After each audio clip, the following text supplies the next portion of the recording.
Okay, it's time to talk about the salute.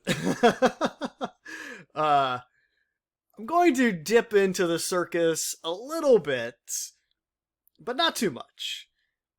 Just enough to make a point about propaganda. Those of you who have been following all of this for a long time are well aware of the coordinated media campaign that has been associating Donald Trump and his followers, specifically the QAnon magazine, with Adolf Hitler and the Nazis. This cannot be denied. It's in the historical record, even on Google itself. I mean, they don't even bother altering your search history when you look for the phrase Donald Trump Hitler, because this is something that they want people to think. So they let you see all of the articles that have talked about this over the year. Trump said Hitler did some good things, quote unquote. Trump, I need the kind of generals that Hitler had. Harris says Trump is a fascist. Right, they lump that word in there as well. And also now we have the new phrase oligarchy.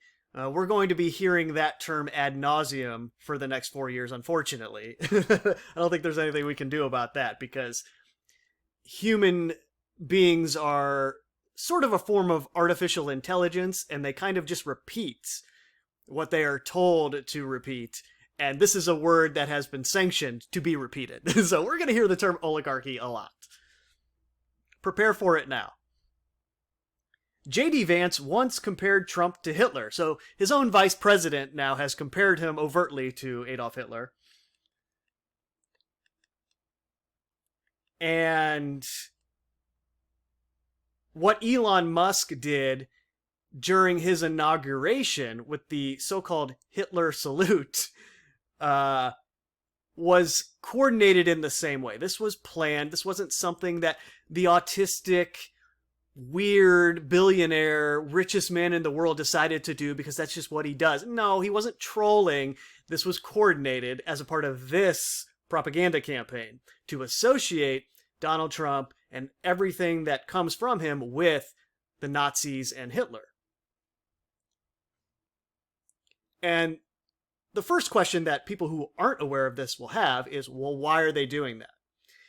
This is very easy to explain, because in the future, they will point back at what Donald Trump did and everything that he said and just the whole movement he created. And it will be an example, like Hitler and the Nazis are, for what we cannot allow again to transpire. And accordingly, there will be new laws passed in relationship to the internet to prevent the kind of misinformation that brought Donald Trump into power. That's as simple as I can make it.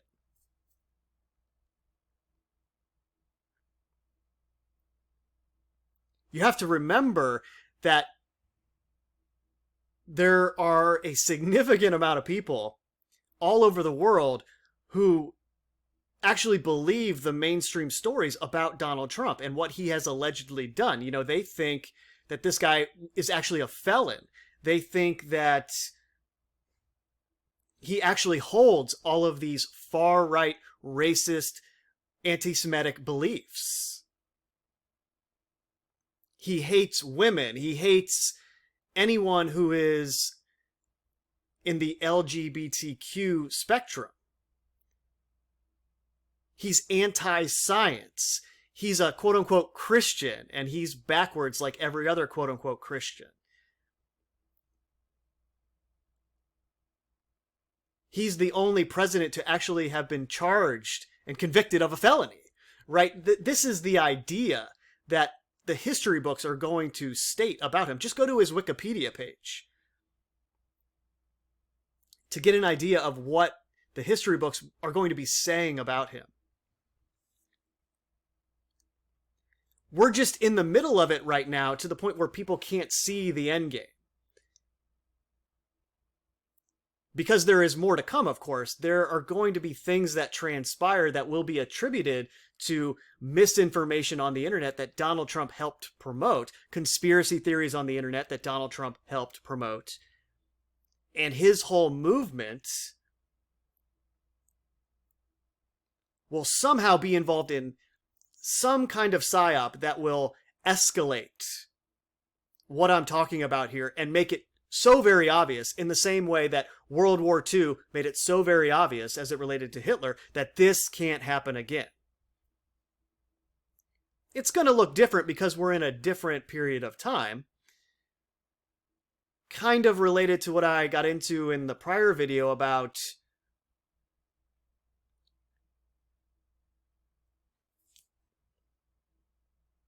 Severance and the eclipse. We are in the information age. So it just makes sense that all of this propaganda in the 21st century is going to be focused on the information realm or the internet. So everything that transpires is going to in some way relate to getting a hold of what information is allowed on the internet. And we see this over and over again with people who are said to have been radicalized online. They love using that phrase.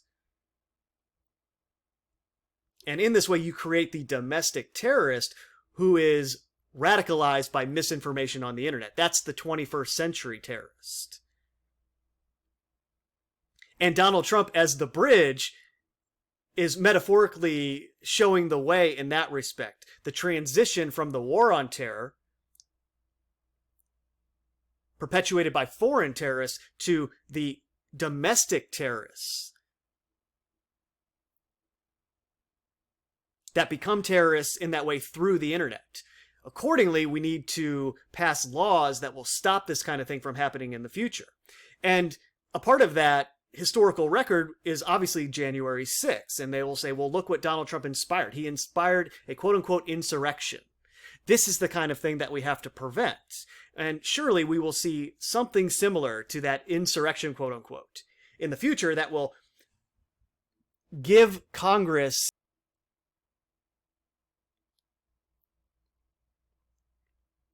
the plausible authority and support to pass something along these lines as it relates to the internet.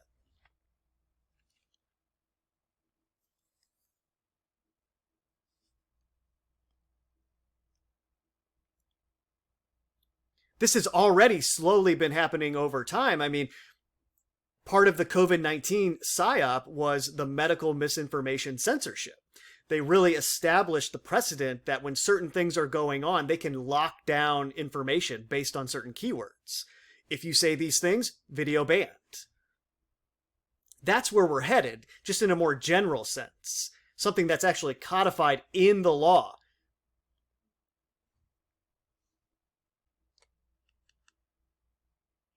So you can see here, there are endless amounts of results along these lines. Trump denies making positive comments about Hitler. Donald Trump openly admires dictators, including Adolf. This is Kamala Harris's Instagram, right? This is the other presidential candidate openly making that association, making sure everybody is thinking along these lines. And ultimately, that is why Elon Musk did what he did, because they want this association there. Because these two characters, as if this needs to be said, I don't know anybody who isn't aware of this by now, but these two are controlled opposition. They are playing a character, okay? They are playing the character of rich billionaires who are inspired by Hitler. They're neo-Nazis, right? Elon Musk made positive comments about the far-right party in Germany recently. And this is kind of what I'm talking about here, how they play everyone against each other, where now it just came out on Monday, German parliament to debate ban on far-right AfD next week. You have Elon Musk saying very positive things about them because he was told to do that, or someone who controls his Twitter account said that for him, right? He probably doesn't even write most of his tweets, guys. But German parliament now will debate whether or not this entire party has to be banned. And they have the authority to do this kind of thing in Germany, to my point, based on what they were able to pass into law after Hitler came to power. You have to remember that Hitler was the Musk and Trump of his day. He was just as controlled as these guys are. They just leave that part out of the history books. But the information is all there if you want to find it. Go trace where he got his money and everyone he met with. It's all there.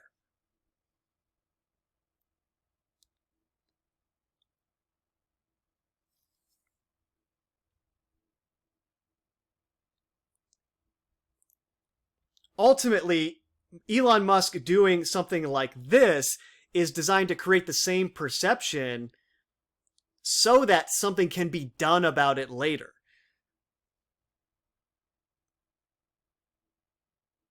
And indeed, that is why Elon Musk has such a close association, artificially so, with 4chan and all of the memes that are associated with that website. And in addition to the memes, just the general idea of what it represents. Racists, anti-Semites, conspiracy theorists, on and on it goes, right? Just this group of people that need to be taken care of. They're damaging our democracy. They're dangerous. They're radicalizing people online. Look, the person that they admire the most, the person who is the most 4chan in the mainstream, is doing a literal Hitler salute in public on television. Do you see? This is all a part of that game.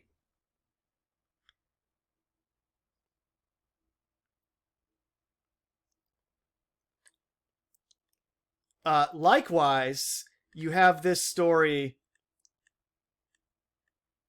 January 6th rioter with Hitler mustache says he was invited to Trump inauguration and posted pics of himself in D.C. At the same time that you have the Proud Boys posing in front of a D.C. district courthouse during Trump's inauguration. This is a coordinated campaign by clandestine forces to give the public a certain perception of what Donald Trump represents.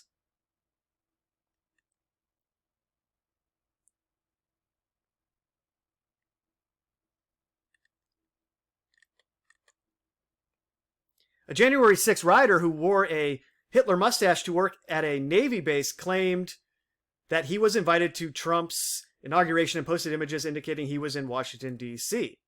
And this guy has also given speeches in relationship to Donald Trump as well at some of his functions. So again, this is all coordinated stuff that is designed to create the same idea in someone's mind, that Donald Trump equals Hitler.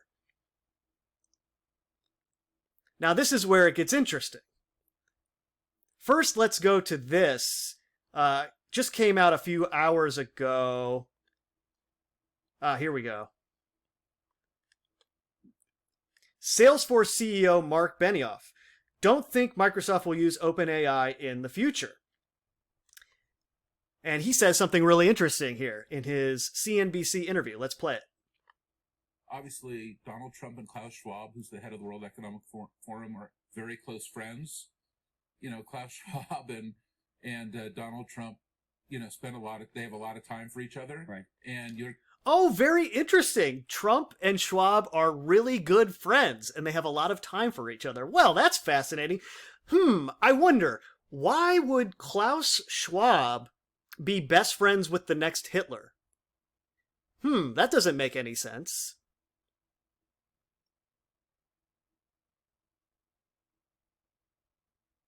If what the media is telling me about it is true, and this is something so evil that we need to do something about it, why would the person who used to run the World Economic Forum that is all about saving democracy be really close friends with him and support him?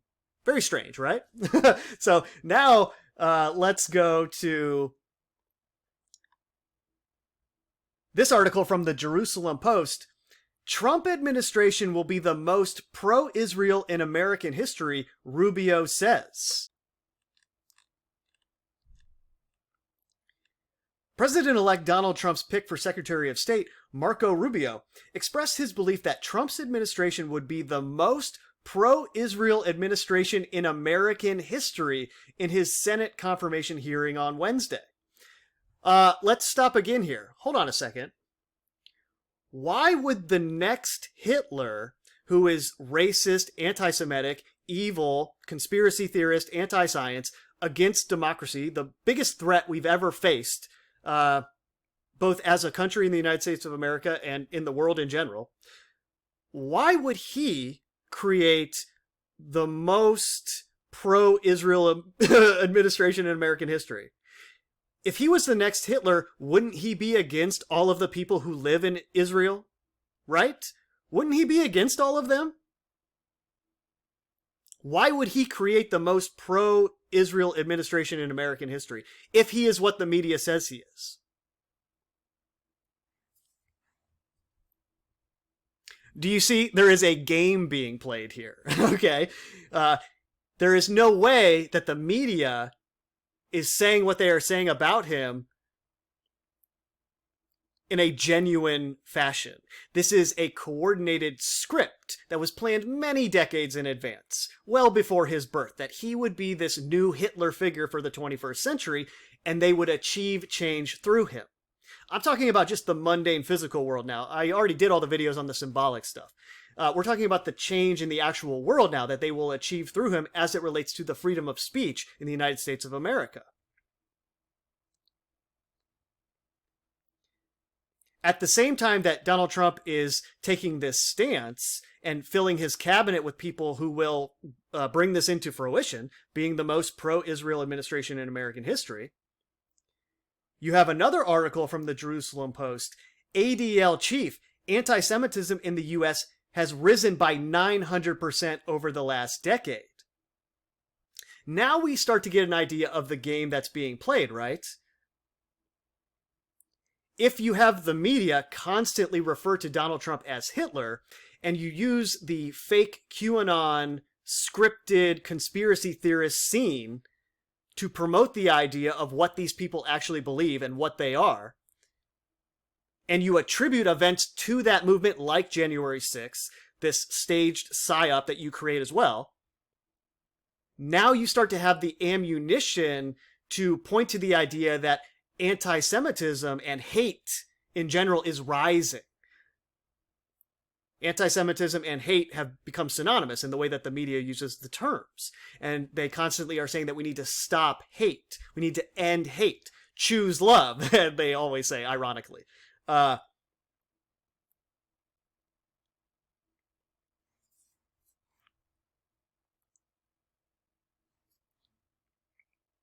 This is tied into what the other side is coordinated to say in order to give the illusion that hate is rising. And to see the best example of that, you have the ADL itself defending Elon Musk, saying, hey, guys, take a breath. You know, don't react too strongly to what he did there. And it's like, wait a second. If this happened in any other context, the ADL would be going nuts, telling everyone just how evil whoever made the similar gesture was, right? Oh, we can't stand for this. And they would want all kinds of things banned along those lines. And that is exactly what transpired on Reddit, for example. There were all of these threads saying, hey, we need to ban X now, because X is associated with Elon Musk. And I brought this up in a prior video about how powerful Twitter is. If everybody was on Twitter at the same time, learning together and just having an open dialogue that wasn't so agitated and influenced by the bots that are in there to spread discord and just get everybody in a state of anxiety and flustered and arguing and just hating other people, right? If that wasn't going on and people were just having open dialogue about these things, Twitter is very powerful. And we saw this in movements that transpired around the world where Twitter was being used to coordinate things for people to share real-time information. This is where the news actually breaks on this website. And the countries that were observing this just banned Twitter. They say, oh, you can't get on Twitter now because we see what it's doing.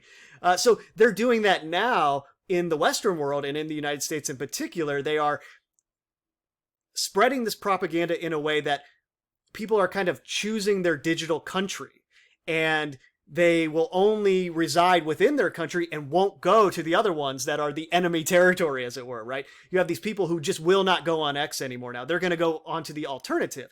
And in this way, you divide the population, digitally speaking. It's kind of like digital borders. And everyone's kind of in their own space, not sharing information with people who don't necessarily think the way that they do. And you create these echo chambers that are sort of digital countries that are easily manipulatable, right? They're easy to steer because everyone is just taking their marching orders. Like I got into about the term oligarchy, right? Now you will have these digital countries that are just repeating the phrase oligarchy and fascism in reference to what Donald Trump is doing.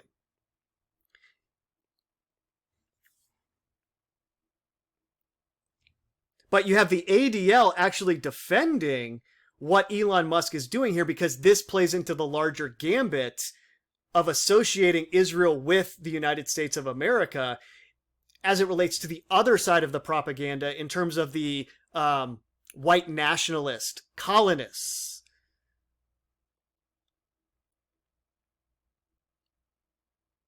Who are the root of all of the evil that we see in the world. This is what the younger generations have been told, and this is where the anti-Israeli sentiment is truly coming from as it relates to the pro-Palestinian narrative. So this is playing into that to the extent where they have one of their other controlled opposition figures on the other side coming out and criticizing the ADL. Now, she's not really against the ADL, but in terms of the propaganda that's taking place here, in terms of the scripted drama, she represents that pro-Palestine left-leaning movement in the United States of America that's been trained to say all the things that they say, in the same way that the right pro-Trump aspect of the propaganda has been trained to do the same things. But you see, she comes out and says something like this and gives her followers the ammunition that they need, the permission that they need to likewise criticize the ADL. And in this way, you create this movement that they can then point to and say, hey, look, anti-Semitism is on the rise. It's up over 900%. Part of the anti-war movement, as it relates to Israel and Palestine, is this rise in anti-Semitism. That's how they're clarifying it in the media.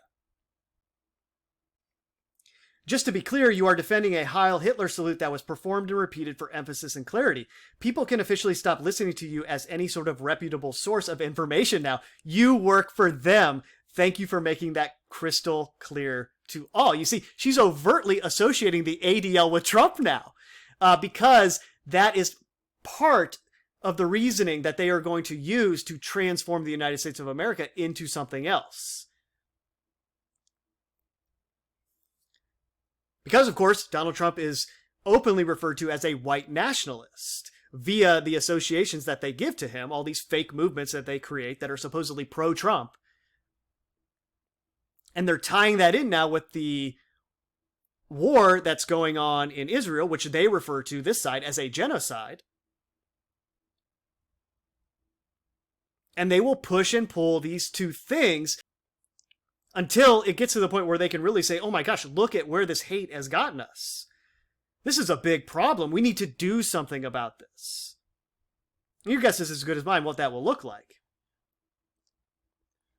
But similarly, then she says she is skipping the inauguration because I don't celebrate, quote unquote, rapists.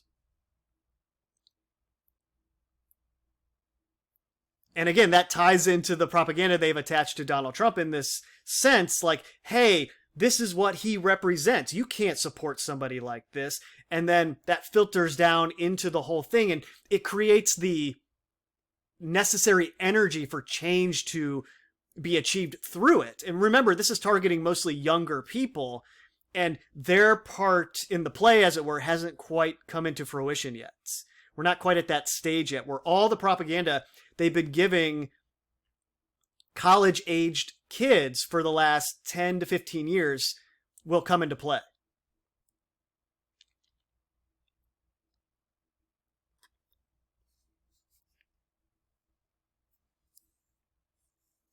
It kind of already is in a way where they're setting up this situation where now the incoming president representing their side will just pass thousands of executive orders and give thousands of pardons to whoever is in line with them, and we'll just go back and forth doing that and kind of lose what America used to be in terms of checks and balances and three branches of government each having their own role.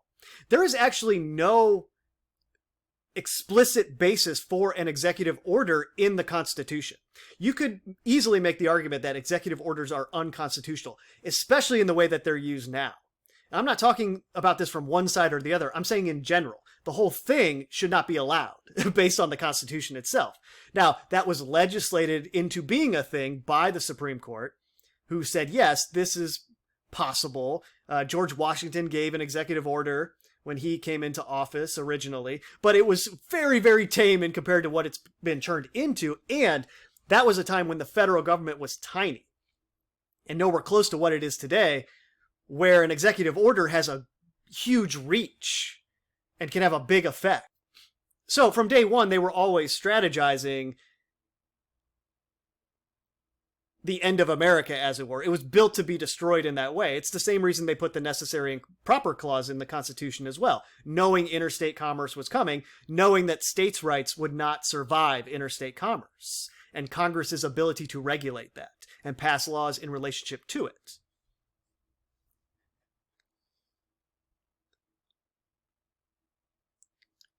As Manly Hall referred to it, this is the secret destiny of America. It was the new Atlantis in this way. It was built to be destroyed, or it was built to create what it created and then fade away so that the new order of the ages could come into being. And that ultimately, going back to the symbolic narrative, is what Donald Trump exists to do. He's that symbolic narrative, that transition, the eclipse, which passes over the sun temporarily. Like, that is what Donald Trump is, and then there is the new light at the end of it.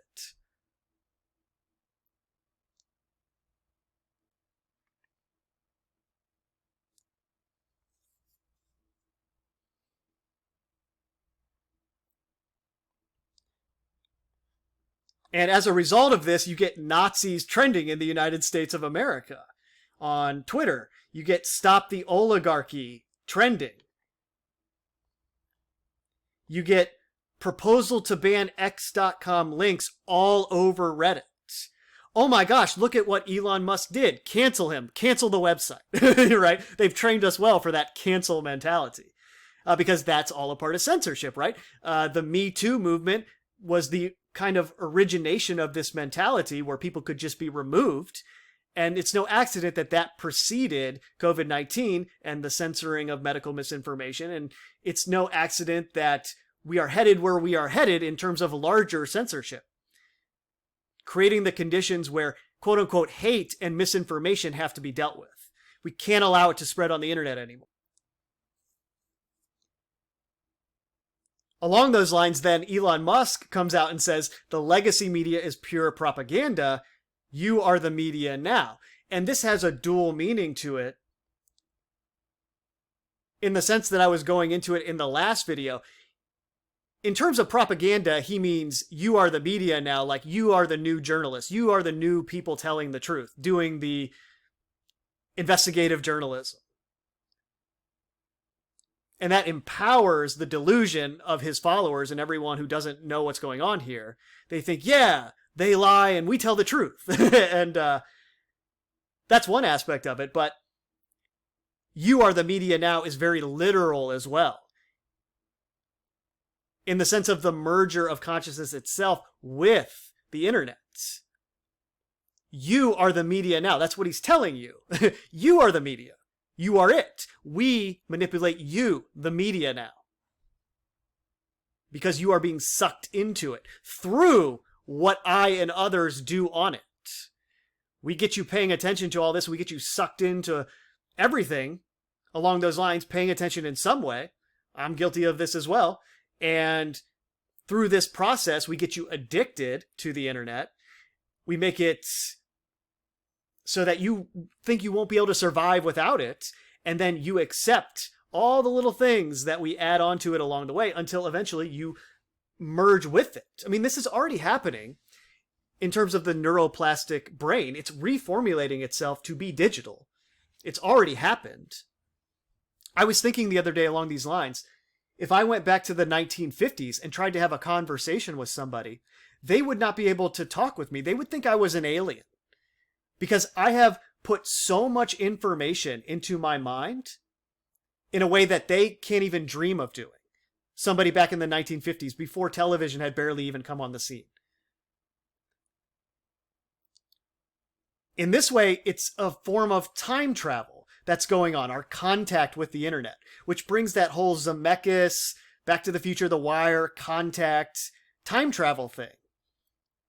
In relationship to 2001: A Space Odyssey, the birth of the Star Child, and an evolutionary leap, with the screen being the monolith. We made contact, and they even tell you at the end of that movie how, yeah, she had 18 hours of static recorded when she went through the wormhole. But nobody else could see that. It was instantaneous to everybody else in the real world. That's what's going on with our minds, you see? Time is dilating in our mind. The neuroplastic brain is becoming digital. It's reformulating to the digital clock, as it were, perceiving the world through that lens. We've made contact with that, and our brains have been forever altered until you unplug from it. And that's the whole point of the symbolism here. It's like, no, we're taking you through the wormhole through this process. By paying attention to all this propaganda and being consumed with it. We are taking you through the wormhole to make contact and turn into something else, very literally. A quantum leap in evolution, where eventually consciousness itself merges with the internet and technology, becomes something different. That's what Elon Musk is telling you here. You are the media now. That's your identity. It's just you don't have the eyes to kind of see what he really means until you become aware of how subconscious propaganda works.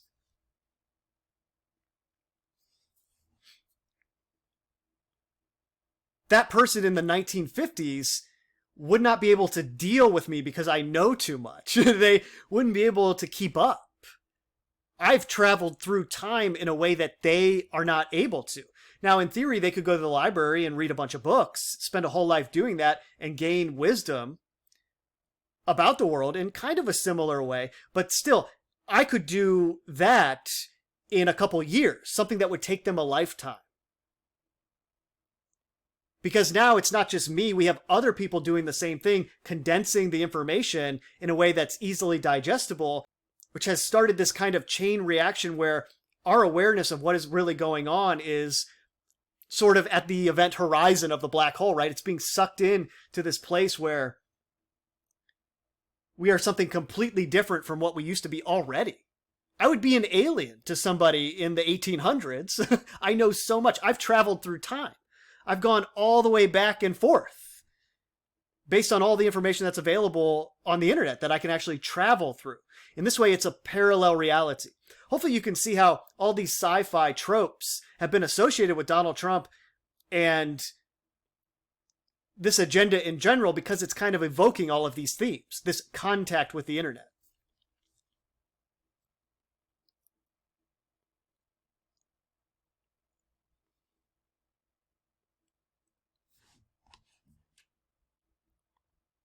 But anyway, getting back to the real world stuff, there was this article that just came out of Australia. Police investigate whether foreign actors are paying for anti-Semitic crimes in Australia. Australian detectives are investigating whether foreign actors are paying criminals to commit anti-Semitic attacks in the country, police said on Wednesday. Now, we will see whether or not this is actually true. We'll see what comes of this story. But keep this article in mind in terms of what I was just going into in that article in the Jerusalem Post. This says right here that Australia Federal Police Commissioner Reece Kershaw was meeting on Wednesday with state police chiefs to discuss an increase in anti-Semitic crime in Australia since the war between Israel and Hamas began on October 7, 2023. We believe criminals for hire may be behind some incidents. In other words, this is potentially the micro of the macro trend, right? Anti-Semitism in the US has risen by 900% over the last decade. Why is that? Because Donald Trump and his movement has contributed to this idea, this rise in hate from misinformation on the internet, conspiracy theories, anti-Semitic racism. That's what his movement represents. So I hope you see how Donald Trump and Elon Musk are criminals for hire who may be behind some incidents, right? They are behind the incidents through their propaganda. They are behind this perceived rise in anti-Semitism. And indeed, that's part of the reason that TikTok was incorporated into the ritual, because as Sacha Baron Cohen said,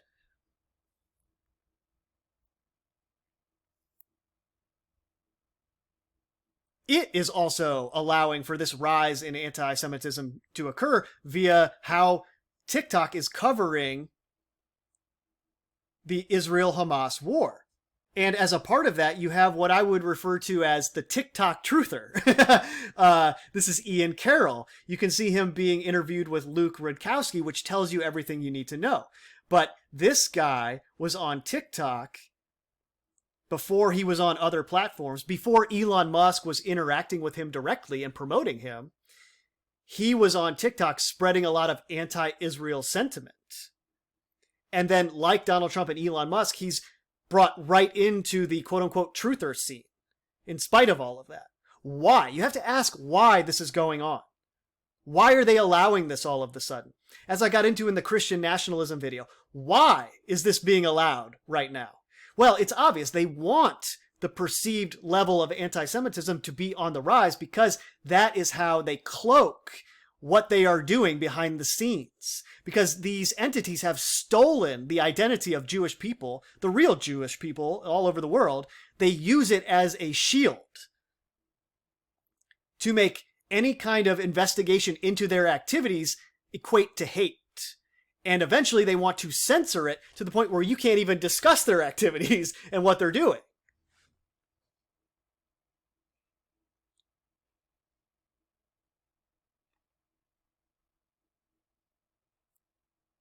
Similarly, you have Theo Vaughn and the Paul brothers and all these other clowns at Trump's inauguration. And I mean that literally in the sense that they are the modern jesters. They're clowns. And this ties in the Rogan comedy scene, all of the people that he interacts with, which is sort of creating the same perception for a different aspect of the population that's kind of targeting men in a very specific way.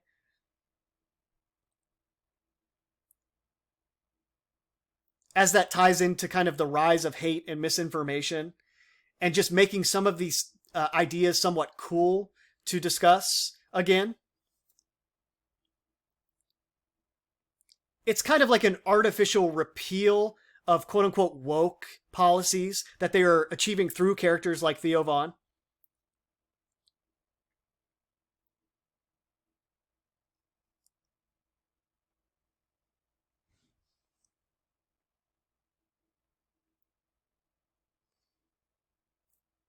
And that's also being done through Candace Owens and characters like her who, to the point of the Christian nationalism video, are claiming to be Christian, and they are now doing the same thing, merging the idea of being Christian with the idea of what Donald Trump represents. And that's been done for a long time through the evangelicals and the Republican Party, but this is kind of the new digital version of that.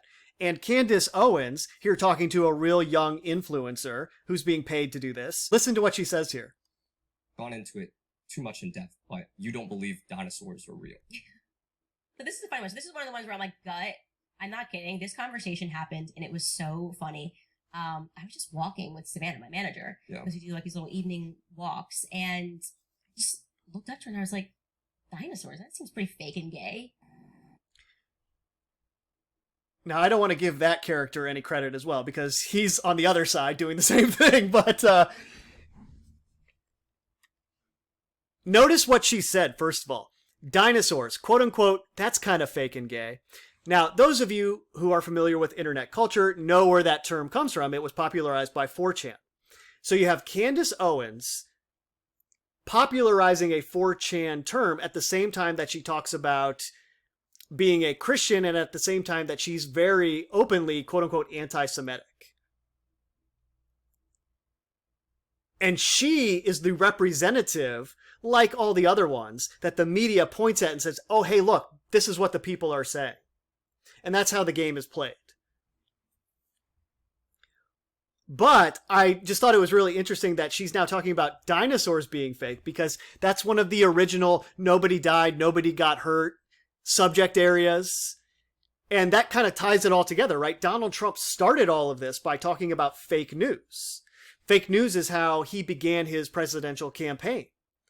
And that idea of fake news came from the internet, with all of these people discussing the quote-unquote hoaxes and telling you everything's fake and not real. And it's like, well, yeah, it's scripted, but that detaches you from reality entirely. That's not what it is. These are actual blood sacrifices going on that are scripted, and aspects of it are fake in the way that the characters present themselves as they discuss it. But the events that are transpiring in the world are very real for the most part, right? Sure, there could be something totally faked here and there, but we're talking about the actual sacrifice rituals where they spill the blood to power the illusion, because whatever is going on here requires that of them.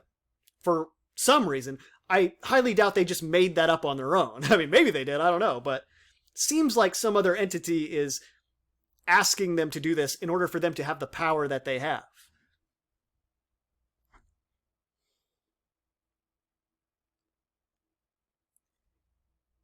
In any event, I bring all of that up because that very clearly shows the merger of the internet world with the quote-unquote real world in a propaganda sense. They've taken everything that used to exist on the fringes of the internet, that they created from the beginning too, with all their agents and assets, and they have fully merged it into the mainstream. As an example of the rise in misinformation. You see, this was all a coordinated agenda to create the idea that misinformation is on the rise, that hate is on the rise, so that they can point to it as on the rise and then eventually censor it.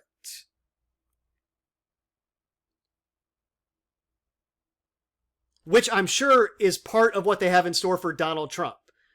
I don't want to say that definitively, but he will in some way, shape, or form attempt to alter the First Amendment along these lines. I don't know how it will actually play out, whether it will be through him directly or through the movement attached to him, through some J6 style event in the real world. I don't know.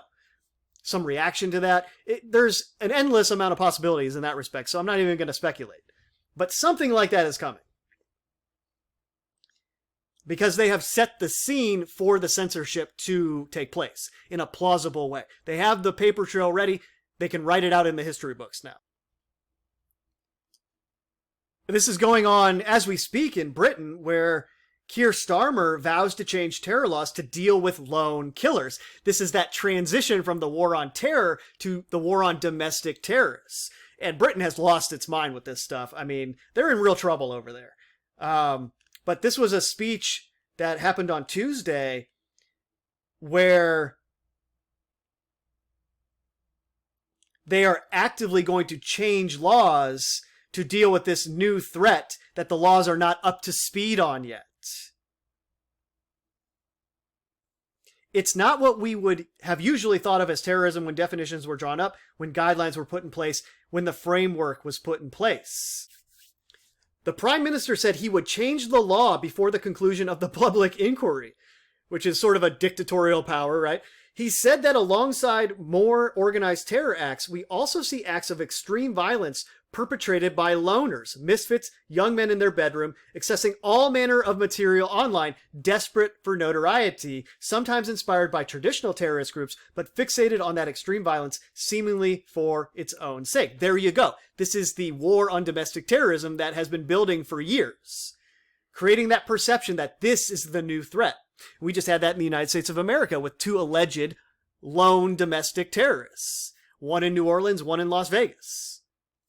Both former veterans. That's what we need to be worried about now. These homegrown terrorists radicalized online.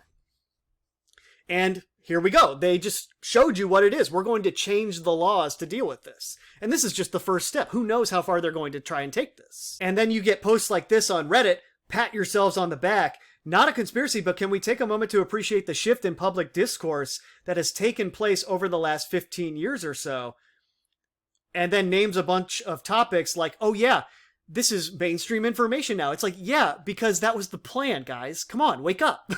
Don't pat yourself on the back. You didn't have anything to do with that. They always plan for their artificial version of this to become mainstream because they're going to point their finger at it as an example of what we can't allow into the future. It's a temporary thing. They're temporarily allowing this information into the mainstream discourse.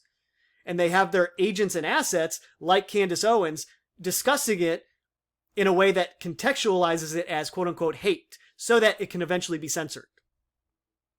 This is the game. Likewise, anyone notice that Christianity is being more pushed by people over the last few years? I feel like more people are converting to Christianity and singing its praise, whether it be Candace Owens, Russell Brand, or Jordan Peterson. It's becoming more popular. Question is, why? Well, the answer is obvious. Because that's what they were told to do. That's their script for their character. Because that ties into the idea of the rise of Christian nationalism. The Handmaid's Tale. Christian tyranny, right? That's what they say Project 2025 was. That's why they put that out for everyone to see on the other side. That's what they want to do. It's fascism. It's the new Hitler. But none of these people are actually Christians. I mean, if I had $1 for every person who claims to be a Christian but is not, I'd be rich. There is no end. You have all of these characters that have now latched onto this, and they have their New Age to Jesus videos. Like, it's great that they left the New Age propaganda and disinformation, but they just switched to a new grift, which is an even better grift, right? Taking money from people by claiming you're a Christian, because that's the easiest way to get somebody's money. So there are no shortage of people doing that kind of thing at all times, all throughout history. But now we have this added layer to it where it's being tied into quote-unquote fascism and the rise of Christian nationalism. And that's why Candace Owens, Russell Brand, and Jordan Peterson claim to be Christians. Sort of. And they talk about Jesus Christ like they actually represent that and believe in it, when they don't at all.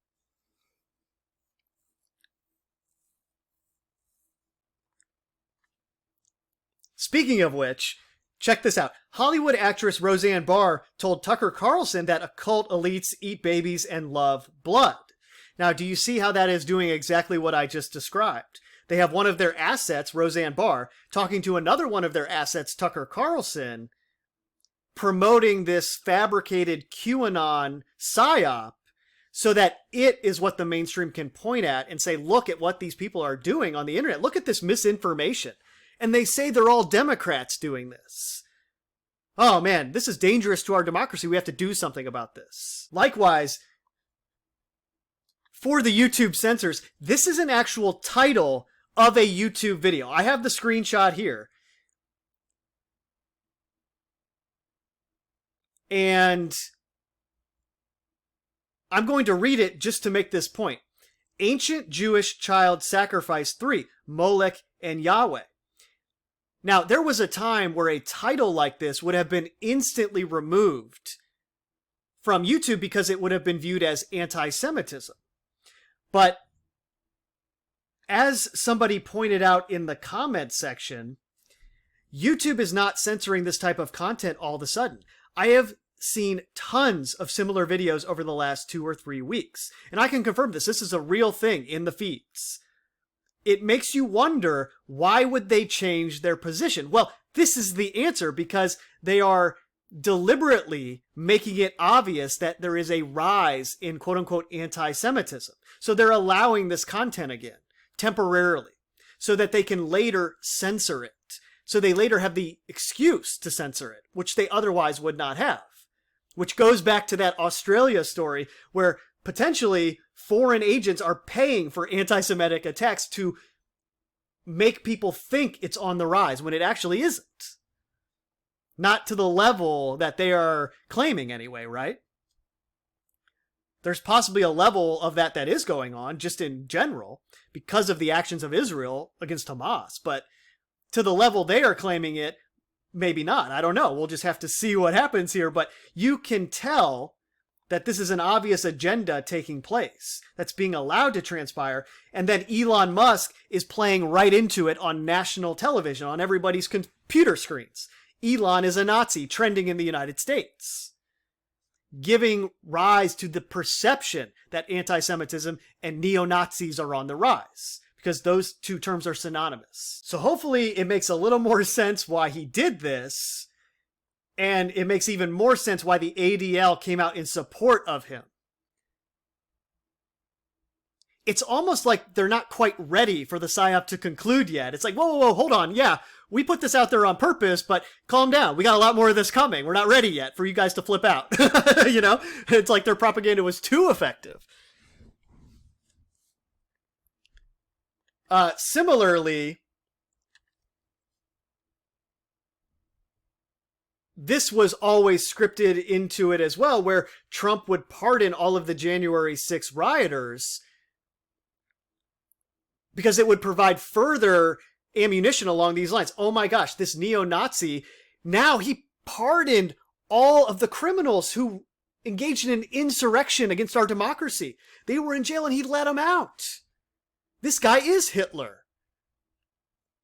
And then the other side is sitting there going, oh my gosh, President Biden pardoned 8,000 people, the most ever. He let all these criminals off the hook.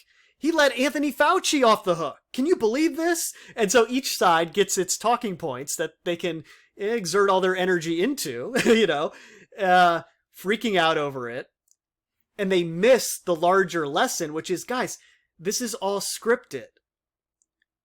Trump was always going to be president in 2016. His term was always going to end with the January 6th PSYOP. He was always going to come back 4 years later and pardon them, because those were mostly assets that were given the task of engaging in that. If you can even call that an award, you know, losing your soul. Some worldly reward they're going to get for that. I don't know if that's worth it. Probably not. And it's likewise for all of the criminals that were involved in the COVID-19 PSYOP. They were all pardoned. So the lesson is, if you're involved in the criminal activity, you get off. That's our government currently. And I'm contributing to the destruction of the United States there by saying that out loud, because this is what they want people to think, because it weakens the strength of the entity, the egregore that is the United States of America in everyone's mind. They think we've lost our country. And once people think that, it's easy to bring it into existence in the actual real world. Well, they already think this. Step one complete. Now we dismantle the country and we create out of those ashes. That's what the eclipse is. That's what Donald Trump has done, right, to the mind. He, in theory, has destroyed what America used to be in terms of how all politics functions now.